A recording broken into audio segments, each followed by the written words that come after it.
Bonjour et bienvenue à toutes et à tous. Bonjour. Aujourd'hui, on va se plonger dans les mémoires d'une figure absolument centrale de l'histoire américaine, Booker T. Washington, et son autobiographie Up from Slavery. Oui, on a une collection d'extraits qui racontent son parcours et c'est un parcours vertigineux. On part d'une cabane d'esclaves pour arriver sur les scènes des plus grandes universités et aux côtés des présidents. C'est exactement ça. Et notre mission, disons, c'est de dépasser la simple chronologie. Oui, À travers ses propres mots, on va essayer de décortiquer ce qui a forgé sa vision du monde, son rapport à l'éducation, au travail, à l'idée même de progrès. d'accord. C'est vraiment un voyage au cœur des expériences qui ont fait de lui un leader aussi influent que controversé aussi. Commençons par le tout début alors. Ses souvenirs d'enfance, ils sont d'une vivacité. C'est presque sensoriel. Il n'a pas de lit, il dort sur ce qu'il décrit comme un tas de chiffons sales par terre. Hmm. Et l'un de ses premiers souvenirs me frappe particulièrement. Sa mère qui le réveille au milieu de la nuit pour lui donner, en secret, un morceau de poulet. Ah oui, Il est presque sûr qu'elle l'avait volé. ce moment est à la fois terrible et magnifique. Il révèle la brutalité de leur existence où un simple repas de poulet est un luxe interdit. Bien sûr. Mais il montre surtout la force de l'amour maternel. Sa mère travaille toute la journée pour ses maîtres, elle n'a que ses instants volés la nuit pour s'occuper de ses propres enfants. C'est un acte de résistance par l'affection. C'est exactement ça. Il parle aussi d'un autre type de résistance, plus organisé. Il appelle ça le télégraphe de la vigne. Le fameux Grapevine Telegraph. C'était une sorte de réseau de communication secret qui courait de plantation en plantation et qui permettait aux esclaves de suivre l'avancée de la guerre de sécession. C'était leur propre service d'information clandestin, en quelque sorte. Oui, Et ce réseau témoigne d'une organisation et d'une intelligence collective remarquables. Mais ce qui est encore plus complexe, et ça Washington le souligne bien, c'est la nature des relations humaines. précisément, il raconte que certains esclaves, jugés dignes de confiance, étaient chargés par leur maître de cacher l'argenterie et les objets de valeur dans les bois pour les protéger. Des soldats de l'Union? C'est complètement paradoxal. Comment on peut faire confiance à quelqu'un qu'on maintient en esclavage pour protéger ses biens les plus précieux? C'est toute l'ambiguïté de la condition humaine. Même dans un système aussi inhumain que celui-là, ça ne nie pas la brutalité de l'esclavage, loin de là. Non, bien sûr. Mais ça montre qu'au niveau individuel, des liens de confiance, aussi tordus soient-ils, pouvaient exister. Et puis, un jour, ce télégraphe de la vigne apporte la nouvelle tant attendue. La liberté. Le jour de l'émancipation. Il décrit la scène comme étrange et solennelle. Un officier de l'Union arrive, il lit la proclamation, et là, c'est un déferlement d'émotions. J'imagine. Il y a la joie, les larmes, mais il décrit aussi une angoisse palpable. Sa mère l'embrasse en pleurant et lui explique ce que ça veut dire. Plus de vente, plus de séparation, plus de fouet. Le soulagement. Oui, mais derrière cette joie, il y a une question terrifiante. Et maintenant? Exactement. La liberté est un rêve qui se réalise, mais c'est aussi un saut dans le vide. Où aller? Comment gagner sa vie? Comment survivre? Pour des millions de personnes, c'est un bouleversement total. Hmm. Et pour le jeune Booker T. Washington, cette question existentielle va trouver une seule et unique réponse, l'éducation. C'est là que sa véritable quête commence. Une quête qui se heurte immédiatement à une réalité brutale. Il ne nous sort pas de l'esclavage pour aller directement à l'école, hein, loin de là. Non, pas du tout. Son premier travail en tant qu'homme libre, c'est dans une mine de sel. Il se lève à 4 heures du matin pour aller travailler dans le noir. C'est là qu'il a son tout premier contact avec le savoir. C'est incroyable de se dire ça. Sa première salle de classe, c'est une mine sombre et humide. C'est ça. Chaque ouvrier a un numéro sur son tonneau de sel. Il apprend à reconnaître le numéro de son beau-père, le 18. C'est sa première lettre, son premier chiffre en quelque sorte. Ça a dû allumer quelque chose en lui. Une flamme qui ne s'éteindra jamais. Il écrit cette phrase qui est la clé de tout. Il dit « J'ai décidé que si je n'accomplissais rien d'autre dans la vie, j'obtiendrais assez d'éducation pour pouvoir lire. » Et il s'y tient. Sa mère lui trouve un vieil abécédaire, son premier livre qu'il chérit comme un trésor. Et puis un jour, dans la mine, il entend 2 hommes parler d'une grande école pour les gens de couleur, quelque part en Virginie. L'Institut Hampton. L'Institut Hampton. Pour lui, c'est comme entendre parler du paradis. Il décide qu'il doit y aller, même si c'est à des centaines de kilomètres. Et qu'il n'a aucune idée de comment s'y rendre. Aucune. Le récit de son voyage, c'est une véritable épopée. Il part avec presque rien, il marche, il quémande des places sur des chariots, il fait des petits boulots. Et il arrive finalement à Richmond, la grande ville. Complètement épuisé, affamé, sans un sou. Il connaît personne. Il erre dans les rues et il finit par trouver refuge pour la nuit sous un trottoir en bois. C'est fou. Il décrit le bruit des pas au-dessus de sa tête comme sa berceuse. C'est ça. Quand on pense que cet homme dînera plus tard avec des présidents, ça remet tout en perspective. Carrément. Et le plus remarquable, c'est qu'il ne se lamente pas. Le lendemain, il voit un bateau qu'on décharge, il va voir le capitaine et il demande du travail. L'instinct de survie. Et de persévérance, il travaille si dur que le capitaine l'embauche pour plusieurs jours. Il gagne de quoi manger et continuer sa route vers Hampton. C'est l'essence de sa philosophie, transformer chaque obstacle en opportunité. Il finit donc par arriver à Hampton. Mais il est dans un état lamentable.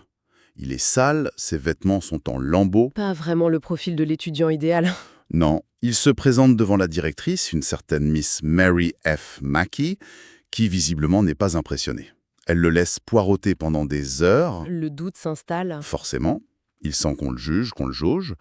Et après ce qui lui semble une éternité, elle lui dit simplement La salle de récitation voisine a besoin d'être balayée. Prenez le balai et balayez-la. Donc son grand examen d'entrée, ce n'était pas du latin ou des maths, c'était un ballet. Précisément. Et il comprend tout de suite que c'est le test le plus important de sa vie. C'est sa chance. Sa seule chance. Et par un heureux hasard, son employeuse précédente, une femme de la Nouvelle-Angleterre très stricte, lui avait enseigné l'art de la propreté absolue. Ah. Donc il met tout son cœur à l'ouvrage. Il balaye la pièce 3 fois. Il prend un chiffon et dépoussière tout. Les meubles, les murs, les plinthes, 4 fois. La directrice arrive, elle inspecte, elle passe son mouchoir blanc sur les murs, sur les bancs, et elle ne trouve pas la moindre trace de poussière. Pas une seule. Et elle lui dit calmement « Je suppose que vous ferez l'affaire. Pour lui, c'est le plus bel examen qu'il ait jamais passé. Et cette histoire de balayage, ça devient la pierre angulaire de toute sa philosophie. » C'est-à-dire C'est-à-dire qu'il en tire une conviction profonde. La dignité ne réside pas dans la nature de la tâche, mais dans l'excellence avec laquelle on l'accomplit. Bien faire son travail, quel qu'il soit, est une source de respect de soi. C'est une belle idée, mais est-ce que c'était réaliste dans une société qui méprisait le travail manuel, surtout quand il était fait par des Noirs? C'est une excellente question et c'est tout le défi de sa vie. Il a dû le prouver par l'exemple. Quand on lui demande des années plus tard de fonder sa propre école en Alabama, l'Institut Tuskegee, Oui. il arrive et il n'y a rien. Juste une église en ruine et une cabane. Pas de salle de classe, pas de dortoir. Rien du tout. Et sa solution c'est, les étudiants vont les construire eux-mêmes. Et pour ça, ils doivent d'abord apprendre à fabriquer des briques. Attendez une seconde. Il n'y a rien sur place, et sa solution, c'est de dire à ses tout premiers étudiants « Bon, avant les cours de grammaire, on va commencer par un atelier maçonnerie. C'est exactement ça. Un pari incroyablement audacieux. » Et qui a failli échouer. Oui, ils creusent l'argile, ils façonnent les briques, ils construisent un four, et les 3 premières fournées sont des échecs complets. Les briques se désintègrent, ils sont à court d'argent, au bord du désespoir. Et c'est là qu'il fait ce geste. Ce geste symbolique, il met en gage sa montre, son seul objet de valeur, pour financer une dernière tentative. Et cette fois, ça marche. Ils ont leurs briques. Et avec ces briques, ils construisent leur avenir, littéralement. C'est la métaphore parfaite de sa vision. Construire sa communauté à partir de la terre, de ses propres mains. Et il y a eu un effet secondaire inattendu, je crois. Oui, et c'est fascinant, leurs briques étaient de si bonne qualité que les habitants blancs de la ville ont commencé à leur en acheter. Ah oui. Pour la première fois, des liens économiques se sont tissés, basés non pas sur la domination, mais sur la compétence et l'intérêt mutuel. C'était le début d'une forme de respect interracial. On voit bien le contraste avec l'image qu'il décrit d'un jeune homme très instruit. Oui, dans une cabane misérable, en train d'étudier une grammaire française au milieu du désordre. C'est ça. Pour lui, c'était l'échec d'une éducation purement théorique, déconnectée des besoins réels de la vie. L'éducation devait être un outil pour améliorer sa condition matérielle. Et cette philosophie très pragmatique va le propulser sur la scène nationale. Absolument. Le moment décisif, c'est son invitation à parler à l'exposition d'Atlanta en 1895. C'est du jamais vu. Un homme noir invité à s'adresser à un public de leaders blancs et noirs dans le sud profond.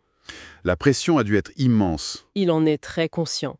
Il écrit qu'il savait qu'une seule phrase malheureuse pouvait mettre le feu aux poudres. Et c'est là qu'il utilise cette analogie devenue célèbre. Celle du bateau perdu en mer. Exactement. Le bateau dont l'équipage meurt de soif, ils croisent un autre navire, ils envoient un signal de détresse. « De l'eau, nous mourrons de soif !» Et l'autre navire répond « Jetez votre seau là où vous êtes ». Ils ne comprennent pas, ils répètent leur appel et reçoivent toujours la même réponse. Finalement, désespéré, le capitaine ordonne de jeter un seau. Et il découvre que l'eau est douce. Oui, ils étaient sans le savoir à l'embouchure du fleuve Amazon. Le message de Washington était d'une clarté limpide. Au Noir du Sud, il disait « Jetez vos seaux dans l'agriculture, la mécanique, le commerce ». Les métiers que vous connaissez pour bâtir une base économique solide. C'est ça. Et au Blanc du Sud, il disait la même chose. Jetez vos seaux et faites confiance à la main-d'œuvre noire que vous avez sous la main. Un message puissant sur l'autonomie et l'interdépendance. Mais c'est aussi là que les choses se compliquent, n'est-ce pas? C'est ce discours qui lui a valu le plus de critiques. Absolument. Ce discours, connu sous le nom de compromis d'Atlanta, est la clé de son héritage de la controverse. Expliquez-nous. Pour ses partisans, c'était un coup de génie stratégique. Dans une période de violence et de ségrégation extrême, il proposait un terrain d'entente. Un compromis. Mais en échange de l'accès à l'éducation professionnelle et aux opportunités économiques, les Noirs accepteraient temporairement la ségrégation et ne revendiqueraient pas immédiatement leurs droits politiques et sociaux. Une sorte de pacte, donc. La prospérité économique d'abord, les droits civiques plus tard. Voilà. Mais pour ces détracteurs, menés par un autre grand intellectuel, W.E.B. Dubois, c'était une capitulation. Ah oui. Dubois pensait que renoncer à la lutte pour l'égalité politique, c'était accepter une citoyenneté de seconde zone.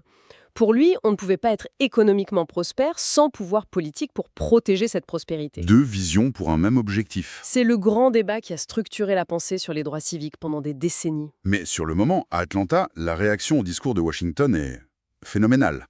Un journaliste du New York World envoie une dépêche qui commence par « Un Moïse nègre a prononcé une oration qui marque une nouvelle époque dans l'histoire du Sud. Du jour au lendemain, il devient le porte-parole le plus influent de l'Amérique noire. » Et cette nouvelle stature lui ouvre des portes qui lui semblaient inimaginables. L'année suivante, en 1896, il est invité à Harvard. Pour recevoir un diplôme honorifique? Oui, il se retrouve dans la même promotion qu'Alexander Graham Bell, l'inventeur du téléphone. Quel parcours! Il raconte que pendant la cérémonie, son esprit retournait sans cesse à ses journées dans la mine de sel. Le contraste était presque trop violent pour être réel. C'est l'aboutissement de ce parcours, oui. De la mine de charbon à la scène de Harvard, en passant par le balayage d'une salle de classe. Tout son itinéraire est illustration de sa philosophie. Commencer là où l'on est, avec ce que l'on a. Éprouver sa valeur par l'excellence dans le travail, même le plus humble. En revisitant ces épisodes de sa vie, le portrait qui se dessine est celui d'un stratège. Un homme d'une persévérance hors du commun. Oui, et convaincu de la dignité du travail et de la nécessité d'une approche pragmatique pour l'avancement de son peuple. C'est ça. Tout à fait. Son héritage est complexe, mais sa trajectoire est une leçon de résilience. Et pour laisser notre auditoire avec une dernière piste de réflexion, Washington a tout misé sur l'interdépendance économique comme fondement du progrès social. En regardant ses écrits aujourd'hui, on peut se demander, oui, dans nos sociétés actuelles tout aussi fracturées, quelle place reste-t-il pour une telle vision où le progrès économique est vu comme le prérequis à la résolution des tensions sociales et politiques? Une question qui reste ouverte. Complètement.